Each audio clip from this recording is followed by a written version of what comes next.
ونفعنا بعلومه في الدارين آمين. فأما ما ذكرناه فهو تفكر بعمارة الباطن ليصلها للقرب والوصال، فإذا ضيع جميع أموره بإصلاح نفسه فمتى يتنعم بالقرب. ولذلك كان الخواص يدور بالبوادي فلقيه الحسين بن منصور وقال فيما أنت؟ قال أدور بالبوادي أصلح حالي في التوكل. فقال الحسين أفنيت عمرك بعمران باطنك فأين الفناء في التوحيد؟ فالفناء في الواحد الحق هو غاية مقصد الطالبين ومنتهى نعيم الصديقين. وأما التنزه عن الصفات المهلكات فيجري مجرى الخروج عن العدة في النكاح. وأما الاتصاب بالصفات المنجيات وسائر الطاعات فيجري مجرى تهيئة المرأة جهازها وتنزيبها وجهها ومشطها شعرها لتصلها بذلك للقاء زوجها. فإن استغرقت جميع أمورها بتبرئة الرحم وتزيين الوجه كان ذلك حجابا لها عن لقاء المحبوب إلى آخر.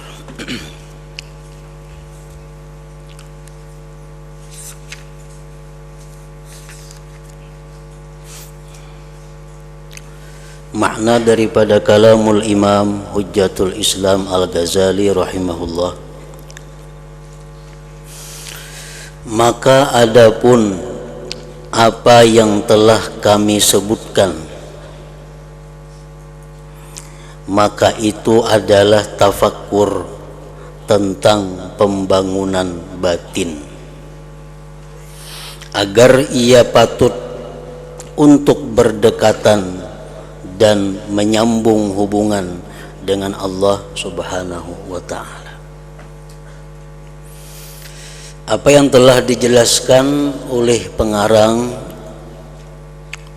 tentang tafakkur supaya bisa bertobat, bertafakkur agar dapat khauf, takut kepada Allah, bertafakkur agar bisa ikhlas dalam beramal, bertafakkur agar bisa mahabbah, cinta kepada Allah. Nah, tafakkur seperti itu merupakan pembangunan batin, merupakan pembangunan hati, agar ia hati itu patut layak untuk berdekatan dan menyambung hubungan dengan Allah Subhanahu wa ta'ala.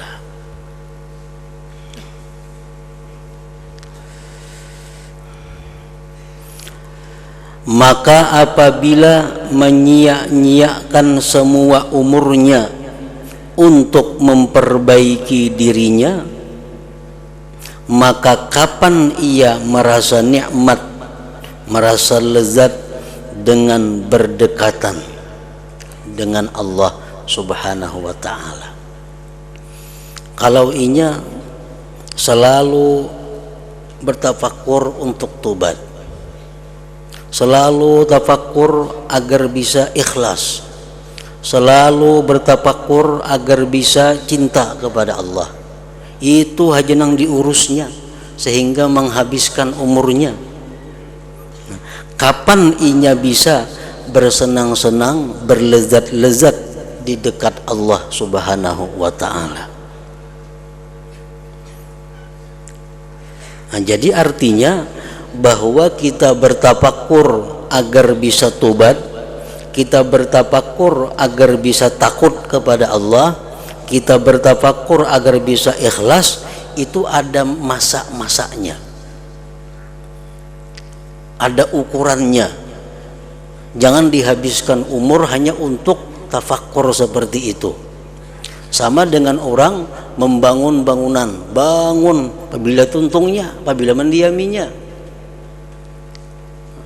Tuntung di dapur, baiki pulang kamar, baik sudah kamar, rumbak pulang dapur, dapur baik, baiki pelatar, pelatar baik, baiki pelapun. Itu aja diudak sepanjang umur. Kapan bisa menikmati bangunan itu?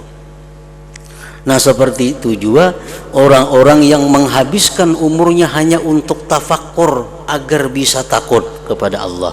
Itu aja diurusnya. Nah, apabila inya sampai agar bisa mendapatkan kelezatan dengan Allah Subhanahu wa ta'ala itu.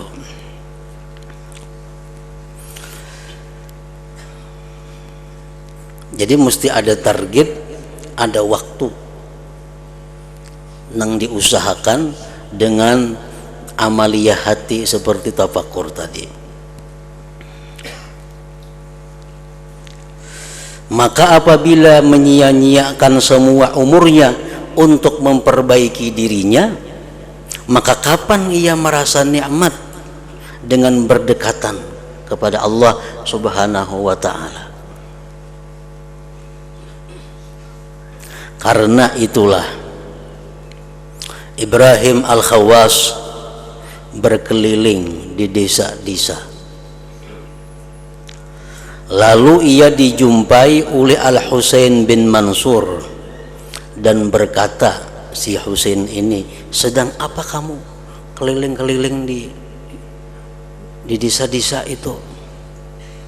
Ibrahim Al-Khawwas menjawab, saya berkeliling di desa-desa untuk memperbaiki keadaanku pada tawakal.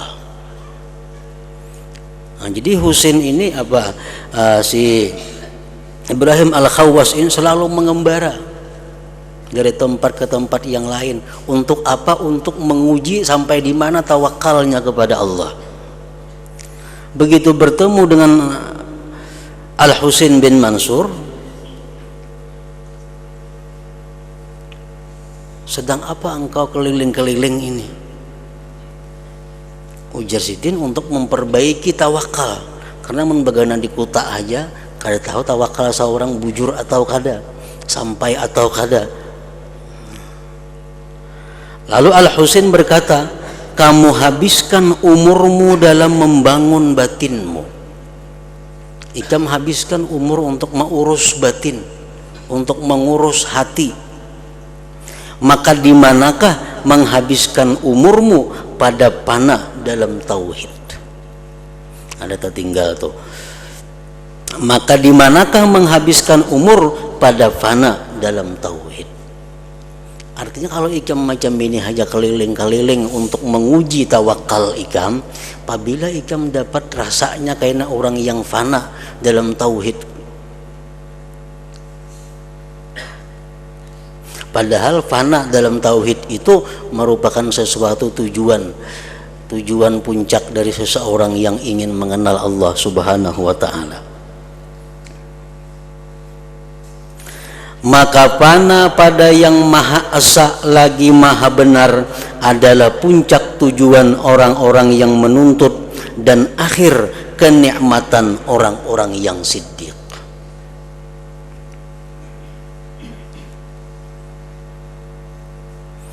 Artinya fana itu al-ghaibah anisyai lilazzatil musyahadah.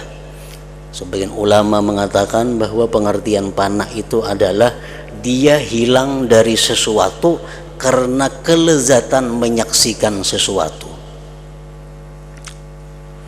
Orang tuh kenyamanan merasakan sesuatu sehingganya kadang merasa lagi sesuatu yang lainnya selain sesuatu yang dirasakannya itu. Nah, ini yang dimaksud adalah inya tauhid.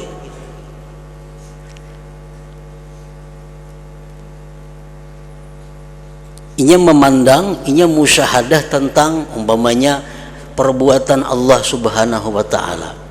Begitu nikmatnya, begitu indahnya, begitu lezatnya dia memandang tentang perbuatan Allah Subhanahu wa ta'ala, sehingga dari yang lain-lainnya inya kadang merasakan lagi keberadaannya.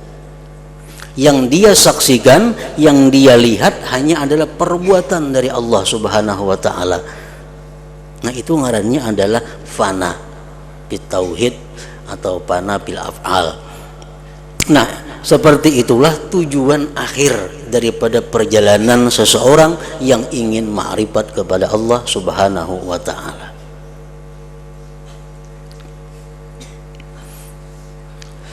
Jadi kayak apa kita membayangkan nyamannya, membayangkan nikmatnya, membayangkan lezatnya sesuatu tauhid itu. Jangankan di alam dunia ini, di dalam surga itu pun kenikmatan yang paling nikmat adalah begitu seseorang bisa memandang zat Allah Subhanahu wa ta'ala. Itu kelezatannya kada bisa ditandingi dengan kelezatan-kelezatan yang lain. Nah, begitu seseorang hamba sudah sedang menyaksikan, sedang melihat keindahan daripada zat Allah itu, maka segala kenikmatan yang ada dalam surga hilang daripada pikirannya. Nah, itu di dalam surga. Dalam surga orang bisa melihat Allah dengan mata kepala. Nah, sedangkan di dalam dunia orang bisa menyaksikan Allah dengan mata hatinya. Nah, begitu lezatnya seseorang dengan mata hatinya itu menyaksikan tentang keesaan Allah, tentang perbuatan Allah, tentang sifat-sifat Allah.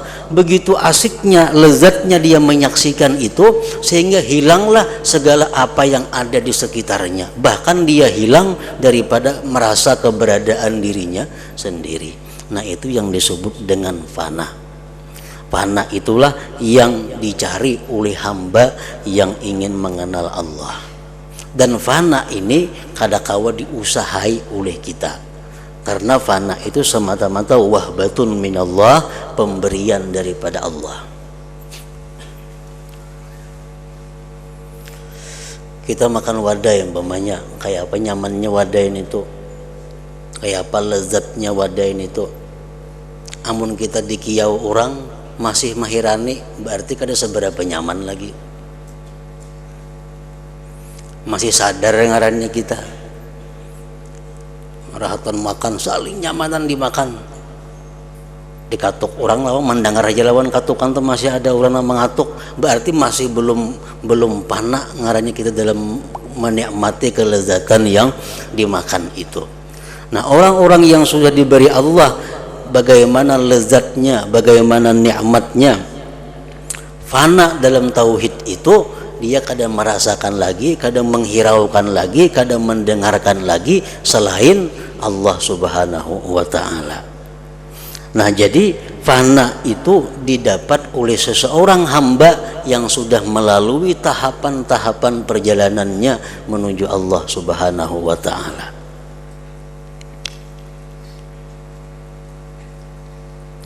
Maka fana pada yang maha esa lagi maha benar adalah puncak tujuan orang-orang yang menuntut dan akhir kenikmatan orang yang siddiq. Kawalah kita supaya fana, kita misalnya adakah ilmunya supaya fana? Kada ada. Fana itu semata-mata anugerah Allah kepada orang-orang yang dicintainya. Kalau macam tobat itu kawa kita usahai, syukur kawa diusahai, sabar kawa diusahai, dengan pelajaran-pelajaran dan nasihat-nasihat kita bisa sabar. Kalau fana kada kawa, fana kada kawa. Orang tuh pahit liur, orang garing pahit liurnya. Kita beri makani wadah yang nyaman-nyaman, kawalah kita menyamanakan inya supaya nyaman. Kada kawa melirurnya pahit. Kayak apa aja nang disuruh lawan inya, kada kawa, karena perasaan nyaman itu kada ada pada dirinya. Nah, kayak itu jo macam fana ini kada kawa kita dapati dengan ilmu. Tetapi fana ini adalah merupakan satu anugerah Allah Subhanahu wa ta'ala.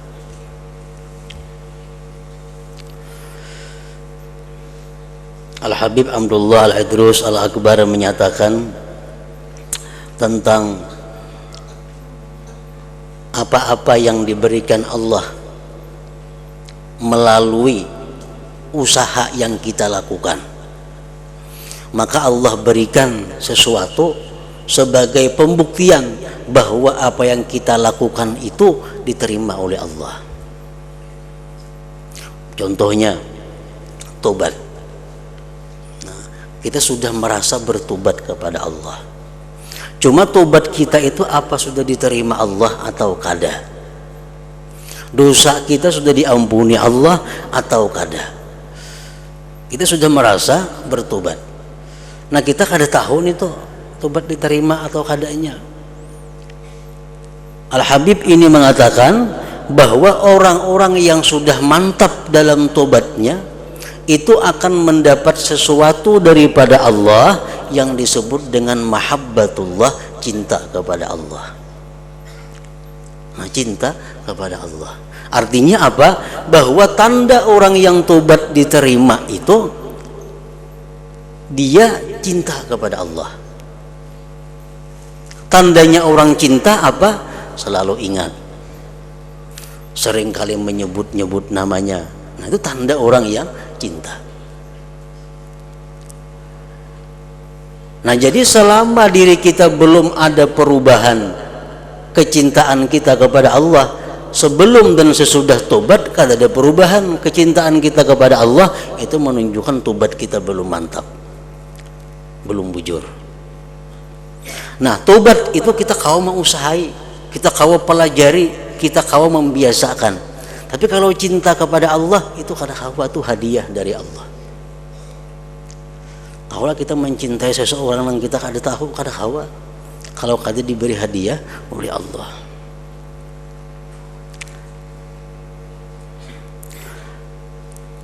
Nah, kemudian ujar beliau mengatakan bahwa termasuk dalam perjalanan seseorang manusia menuju Allah adalah dia wara. Wara ini ada ilmunya. Kayak apa supaya bisa wara? Ada ilmunya dan ada latihannya. Kau diusahai. Nah, apakah sekarang kita ini bujur wara atau kada?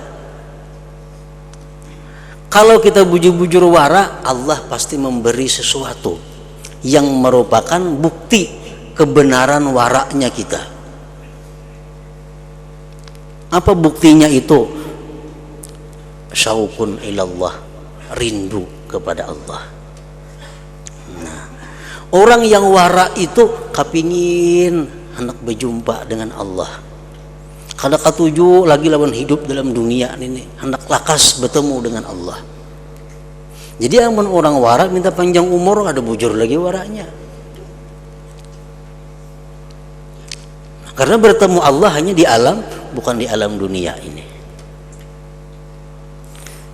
Nah, wara bisa kita usahai, tapi rindu kepada Allah kada kawa kalau kada diberi oleh Allah Subhanahu wa taala. Yang ketiga contohnya zuhud. Zuhud itu mengutamakan akhirat daripada dunia. Itu kawa dipelajari, kawa dilatih, kawa diusahakan agar kita zuhud. Nah, cuma apakah sekarang ini kita sudah zuhud atau kada? Allah ada memberikan tanda yang sekaligus hadiah untuk kita kalau kita bujur-bujur zuhud. Apa hadiah yang diberikan Allah? Khusyuk. Khusyuk. Nah, khusyuk itu anugerah Allah.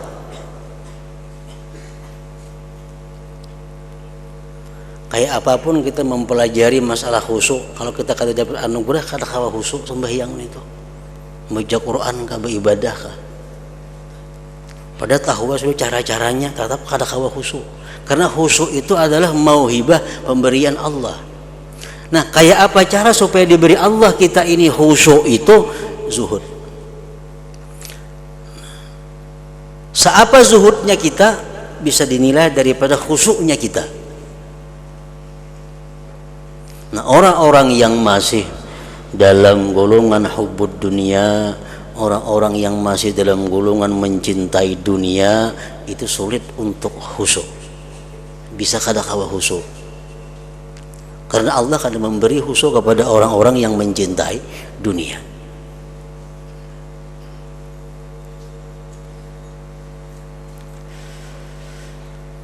Nah, contoh lain lagi, tawakal kepada Allah. Nah, tawakal ini ada pelajarannya. Tawakal ini ada ilmunya. Tawakal ini bisa dilatih. Nah, pelajari ilmu tawakal, kita latih diri kita untuk bertawakal kepada Allah. Nah, kalau tawakal kita itu sudah bujur, tawakal kita sudah mantap, hanya Allah memberikan sesuatu kepada kita yang disebut al-fana, fana tadi. Nah, jadi artinya orang-orang yang belum merasakan bagaimana tawakal itu kada akan bisa merasakan bagaimana fana dalam tauhid itu.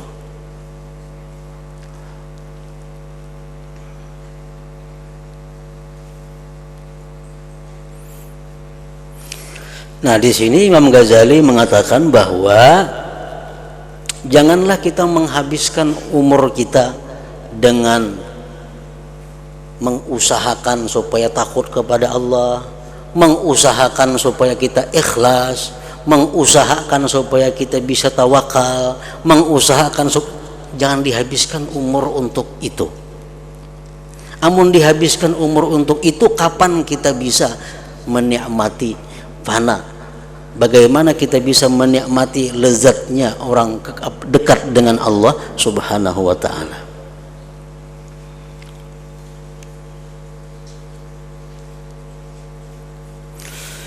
Adapun membersihkan diri dari sifat-sifat yang membinasakan, membersihkan diri dari sifat-sifat yang membinasakan, riya, sombong, dengki, maka itu berlaku seperti berlakunya keluar dari iddah dalam perkawinan. Umpamanya seorang perempuan ini ditinggalkan wafat suaminya, ditinggalkan wafat suaminya. Nah, kawalah perempuannya kawin pulang, kada kawa kalau kada beiddah dulu. Apa gunanya iddah itu? Tabriatur rahim, membersihkan rahimnya. Nah, jadi kita berusaha membersihkan diri dari sifat-sifat yang tercela itu sama dengan perempuan dalam iddah untuk membersihkan rahimnya. Iddah itu ada kalau masanya, ada yang 3 bulan, ada yang 3 kali suci, ada 4 bulan 10 hari, ada masanya. Adapun bersifat dengan sifat-sifat yang menyelamatkan, perbuatan-perbuatan taat lainnya, maka itu berlaku seperti berlakunya persiapan seseorang perempuan akan perlengkapannya, pembersihannya akan wajahnya, dan penyisirannya akan rambutnya, agar ia pantas dengan demikian itu berjumpa dengan suaminya. Nah, perempuan yang sudah dilamar nih, perempuan yang sudah dilamar tapi yang masih dalam iddah wafat umpamanya, inya masih membersihkan rahim. Nah, tuntung membersihkan rahim, hanya inya dihiasi, nah, dibajui dengan baju nang baik, dikakamban nang baik, dipupuri pupur nang baik, diselindangi selindang nang baik. Untuk apa? Untuk pacang betatai lawan suaminya. Nah, itu perumpamaan orang-orang yang sedang menghias dirinya dengan ikhlas, menghias dirinya dengan ridha, dengan tawakal, dengan syukur, dengan sabar. Itu adalah perhiasan-perhiasan yang dipersiapkannya untuk berdekatan dengan Allah Subhanahu wa ta'ala.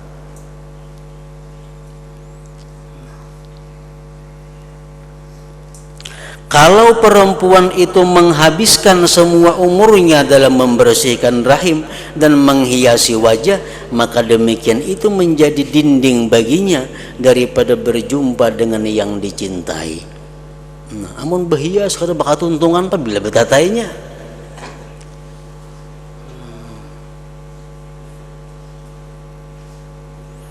Nah sama orang manusia yang selalu berusaha hendak ikhlas, berusaha terus menerus supaya dapat ridha, supaya dapat sabar. Itu aja yang dikaji, yang dijalankan. Apabila bisa dapat anugerah Allah untuk dekat dengan Allah.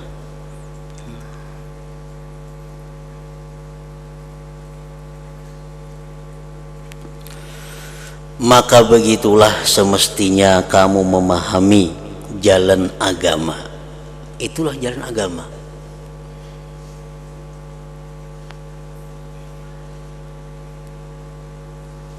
Kalau kamu termasuk orang-orang ahlul mujalasah, orang-orang yang hendak semajelis dengan Allah. Yang macam-macam golongan manusia ini. Misalnya seorang raja ini inya menggaji rakyatnya umpamanya 1 juta per bulan, 1 juta per bulan, asalkan rakyatnya mau bekerja ke ini.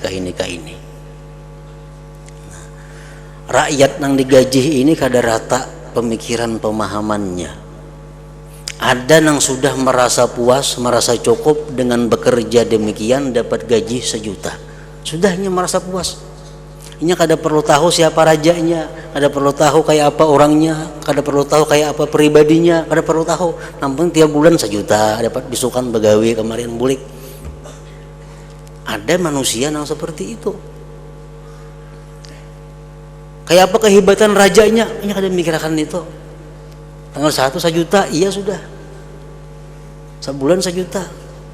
Nah, ada manusia-manusia yang berpikir hendak tahu lawan rajanya itu kayak apa. Nah, supaya bisa dekat. Barangkali kini ada lebihnya daripada yang tiap bulan diberinya ini. Ada yang hendak dekat lagi, ada yang hendak ketujuh bakawan lawan raja. Nah, macam-macam manusia. Nah kayak itu juga manusia dengan Allah subhanahu wa ta'ala. Ada yang punya prinsip yang penting mati jangan ke neraka, biar kada ke surga kada apa-apa.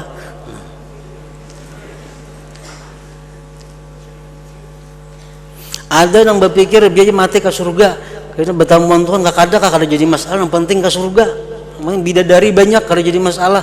Nah, ada yang pikirannya kayak itu. Ada manusia yang berpikir aku hendak dekat dengan Allah, aku hendak semajelis dengan Allah, aku selalu bisa berkomunikasi dengan Allah. Nah macam-macam manusia. Kalau kamu termasuk orang yang ahlil mujalasah, nah hendak semajelis dengan Allah, nah pahami jalan agama. Dan kalau kamu itu seperti hamba yang jahat, yang tidak bergerak kecuali karena takut dari pukulan dan mengharapkan upah, kita hendak jadi nangka itu beribadah karena takutan, beribadah karena mengharap pahala, itu aja pikirannya.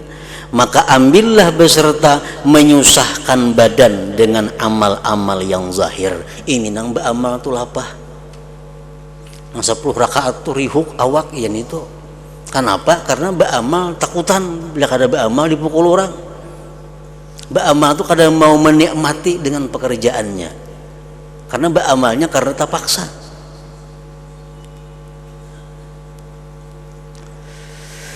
Sesungguhnya di antara kamu dan hati ada dinding yang tebal. Nah orang ini hatinya terkunci. Bersedekah takutan, kada bersedekah kalau ku bahaya lainnya. Nah bersedekah, bersedekah ada yang mengharapkan pahala dari Allah. Nah orang yang macam ini sakit, kada ada nikmatnya beramal itu.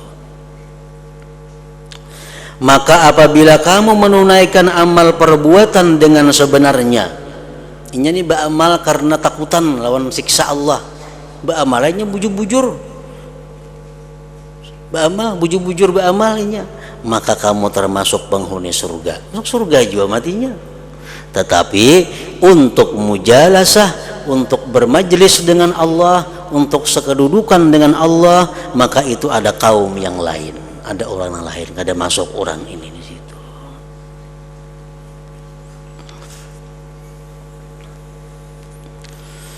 Maka apabila kamu telah mengetahui jalan pikir tentang ilmu-ilmu muamalah yang diantara hamba dan Tuhannya, nah, kita sudah mengetahui ilmu-ilmu muamalah. Ilmu muamalah dengan Tuhan itu artinya ilmu tentang tobat macam apa, ilmu tentang wara kayak apa, ilmu tentang zuhud macam apa, ilmu tentang syukur macam apa, ilmu tentang sabar macam apa, ilmu tentang khauf, raja, tawakal macam apa. Nah, sudah tahu nih tuh, maka semestinya kamu menjadikan demikian adat kebiasaanmu pagi dan sore. Maka janganlah kamu lalai dari dirimu dan dari sifat-sifatmu yang menjauhkan dari Allah Ta'ala dan keadaan-keadaanmu yang mendekatkan kepada Allah Subhanahu wa Ta'ala. Jangan lalai. Jadi kita mesti tahu apa sifat-sifat yang menjauhkan dari Allah, apa sifat-sifat yang mendekatkan kita kepada Allah.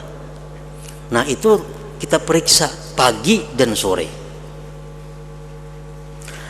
Bahkan setiap murid semestinya ia mempunyai catatan yang ditetapkan padanya sejumlah sifat-sifat yang membinasakan, sejumlah sifat-sifat yang menyelamatkan, dan sejumlah perbuatan maksiat dan perbuatan-perbuatan taat, dan ia memeriksa dirinya atas catatan itu setiap hari.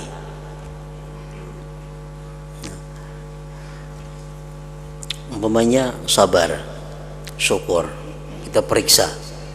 Nah, aku selama ini sudah bisa sabar, sekarang aku sudah bisa sabar. Nah, curit, artinya sekarang kalau sudah bisa sabar, kada perlu lagi tafakur untuk mencari sabar karena sudah bisa. Nah, kemarin sebuting nggak ada pikiran lagi. Syukur, nah sekarang aku sudah bisa bersyukur, sudah bisa jadi orang yang syukur. Curit, syukur. Nah, artinya apa? Kada usah lagi berpikir mencari dalil-dalil supaya bisa jadi orang yang bersyukur. Mak dua buteng sudah nang kawa diambil sifat-sifat nang menyelamatkan, supaya jangan membuang waktu dengan membaiki tadi, supaya jangan membuang waktu dengan membangun hati terus menerus, kayaknya kada bakal untungan.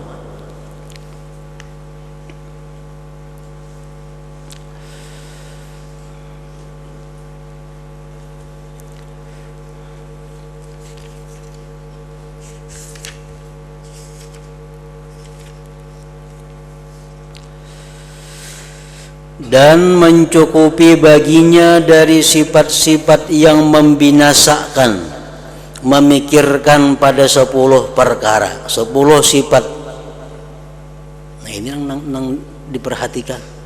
Nang pagi sore kita lihati catatan kita, 10 sifat yang membinasakan, yang mencelakakan. Sesungguhnya kalau ia selamat dari 10 sifat itu, maka ia selamat dari lainnya. Yang 10 ini induknya, induk segala sifat maksiat, induk segala sifat tercela, yaitu kikir, sombong, ujub, ria, hasad, sangat marah, rakus kepada makanan, rakus kepada bersetubuh, cinta harta, dan cinta kedudukan. Itu yang diperiksa setiap pagi dan sore.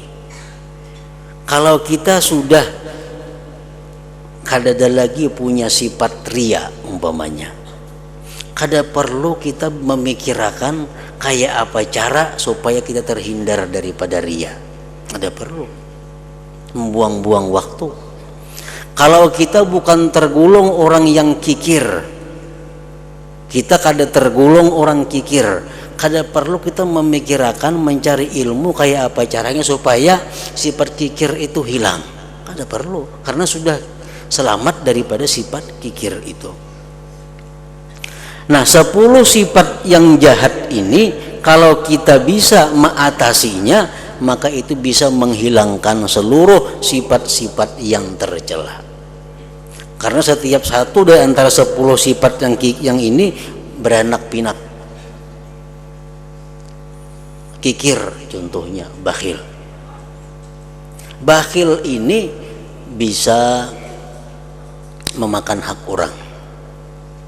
Ini kadang mau keluar ampunnya. Duit ada ya, cuma kadang mau keluar, mintaan orang.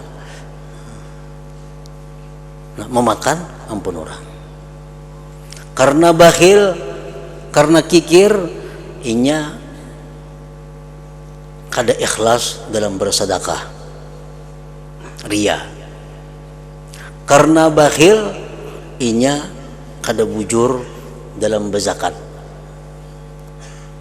Nah, jadi kalau orang itu selamat daripada bakhil kikir ini, banyak sifat-sifat buruk yang hilang. Jangankan inya memberi orang, jangankan bersedekah sunat, inya melaksanakan yang wajib berzakat saja mun kawa diakalinya kayak apa? Supaya manfaatnya tabulik ke seorang. Itu kada sah zakatnya. Nah, zakat nah besuakan motor ulah kada boleh ini tuh beri zakat tapi besuakan motor orang disuruh. Nah, zakat sapuyakan rumah kada kawa. Nah, zakat kajiakan Quran sahatam kada kawa. Zakat ini hak orang yang ada pada diri kita. Jadi zakat itu harta orang yang ada di rumah kita, jangan merasa ampun seorang. Nang orang kada bujur bejakat ini merasa zakat tuh duit seorang, padahal tuh duit orang nang mesti diserahkan kepada nang berhak. Nah, kenapa demikian terjadi? Karena kikir. Kenapa seseorang itu kikir? Karena merasa nang mendapat duit itu usahanya seorang, kada berian Allah. Tuhuk mencari titik paluh jar nyata ulih duit lalu kikirnya, kada merasa bahwa tenaga yang diberi itu berian Allah, rezeki dari Allah, seorang ini hanya jalannya aja. Nah, karena merasa usaha ini seorang, nang lapah gerak-gerik ini ampun seorang, timbul si kikir ini.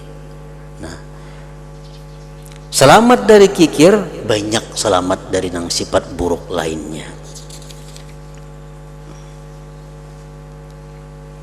Nang bajakat mestinya bulan Muharram, ditunda ke bulan Mulut. Yang makanya duitnya pas Mulut jadi gunakan. Nah, daripada kikirnya orang ini nih, Mulut duit zakat, nah apa? Mana menunda zakat ke bulan Mulut daripada kulirnya keluar duit. Padahal zakat tuh ampun orang. Ada yang macam itu. Betakon boleh lah, ada yang boleh bang macam itu. Nah,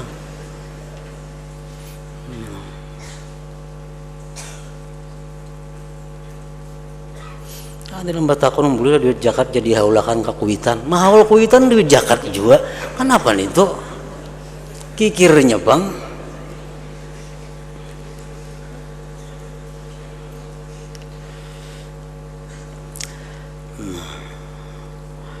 Dan daripada sifat-sifat yang menyelamatkan ada 10, yaitu penyesalan atas dosa-dosa, sabar atas bencana, ridha dengan qada, bersyukur atas segala nikmat, sikap tengah antara takut dan harap, zuhud pada dunia, ikhlas dalam amal perbuatan, bagus budi pekerti terhadap makhluk, mencintai Allah Ta'ala dan khusyuk kepadanya. Nah, 10 sifat yang menyelamatkan itu kita catat. Nah, yang mana kita belum kawa, belum bisa mendapatkannya, tafakur, cari dalilnya, cari ilmunya, kayak apa caranya supaya bisa jadi orang nang ridha, jadi orang nang sabar. Nah, kalau sudah bisa dicurit, kada perlu lagi diusahakan untuk mengurangi pikiran-pikiran kita kepada yang sudah ada. Nah, maka inilah 20 macam sifat, yaitu 10 yang tercela dan 10 yang terpuji. Manakala ia dijaga dari sifat-sifat yang tercela satu sifat saja, maka ia menggariskan atas satu sifat itu di dalam catatannya dan ia meninggalkan berpikir padanya. Ini sudah selamat daripada kikir curit.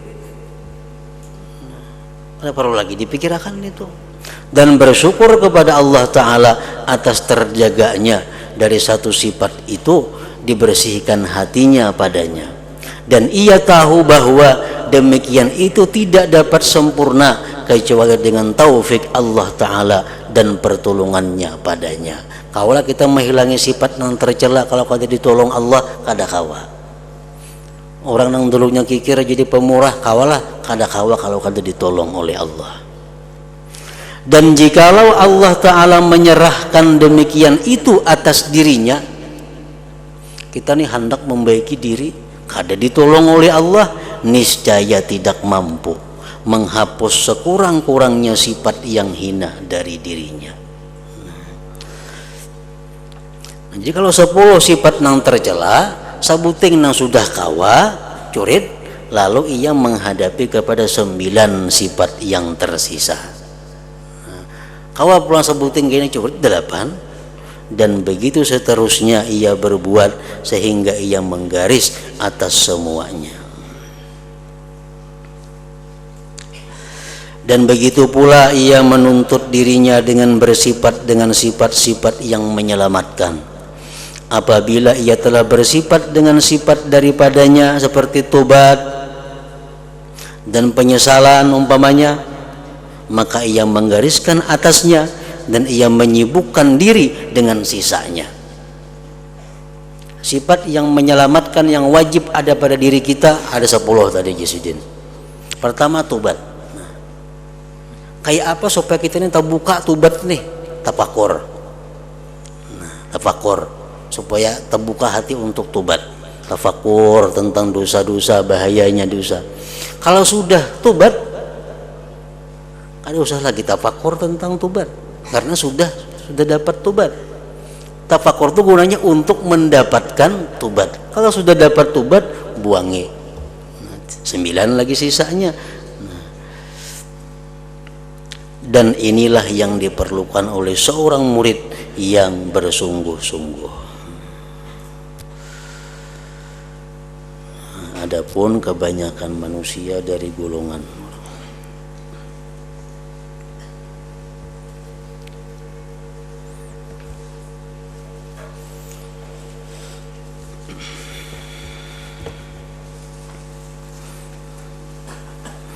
afdal dzikri fa'lam annahu la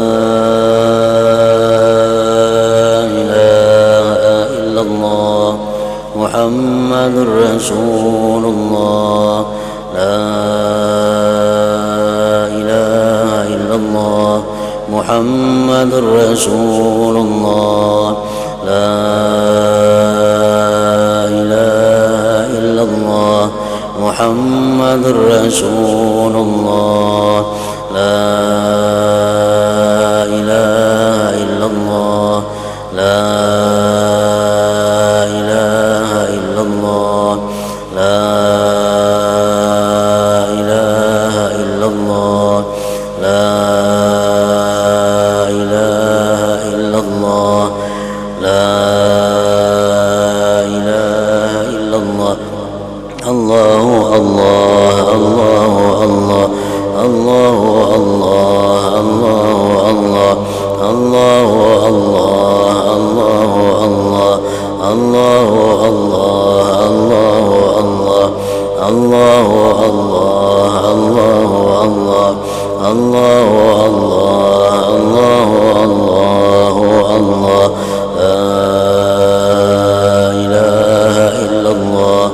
Muhammadur Rasulullah, la ilaha illallah Muhammadur Rasulullah, la ilaha illallah